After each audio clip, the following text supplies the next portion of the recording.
خواتین کا، اور نہ کہ صرف یہ کہ زینب بھی ذکر کر رہی تھیں کہ حضرت عباس ابن علی کا جو ساتھ منسلک کیا جاتا ہے 8 محرم سے ان کی شہادت کو، تو اس حوالے سے بات کریں گے کیا وفاداری کی وہ مثال تھی، کیا دوستی کی وہ مثال تھی. یہ نہیں دیکھا انہوں نے کہ وہ ان دونوں کی ماں مختلف ہیں، پر انہوں نے دیکھا کہ خون ایک ہے، اور یقیناً اہل بیت کا جب خون ہو اور اس میں وفاداری نہ ہو تو یہ ممکن نہیں ہے. اور میرے حضرت خیال سے عباس نے جو چیزیں ہم اپنے پرسپیکٹیو سے ہمایوں سوچتے ہیں کہ ڈفرینٹ جو ہیں وہ مائیں ہیں ان کے اندر یہ چیز شاید ایلیمنٹ ہی موجود نہیں تھا، اسی لیے وہ لوگ اتنے زیادہ قریب تھے، اتنے زیادہ یکجان تھے.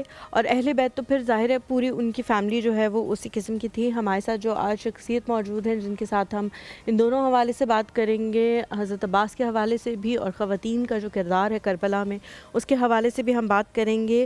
افسانہ نگار ہیں، شاعرہ ہیں اور موٹیویشن اسپیکر ہیں. 5 ان کی کتابیں جو ہیں وہ اس وقت موجود ہیں، کتابی شکل میں موجود ہیں، چھپ چکی ہیں.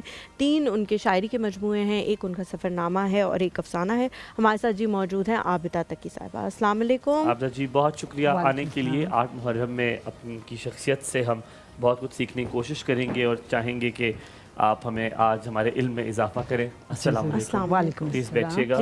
تشریف آوری کا بہت بہت شکریہ. خدا سلامت رکھے آپ کو. بہت شکریہ.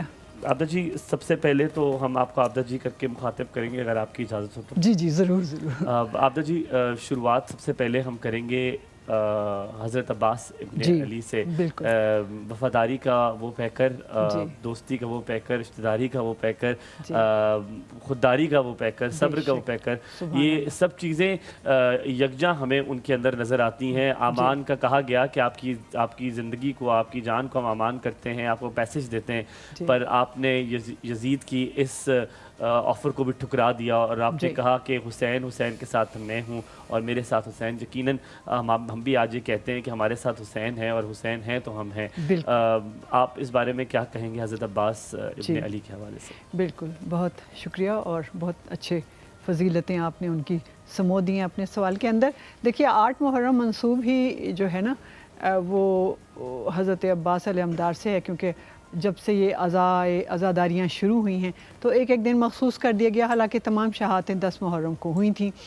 تو 8 محرم کو عزاداری میں، عزاخانوں میں، ڈفرینٹ جتنی بھی ہوتی ہیں مجالس وغیرہ میں جو ذکر ہوتا ہے وہ حضرت عباس ابن امیر المومنین علی ابن ابی طالب کا ہوتا ہے.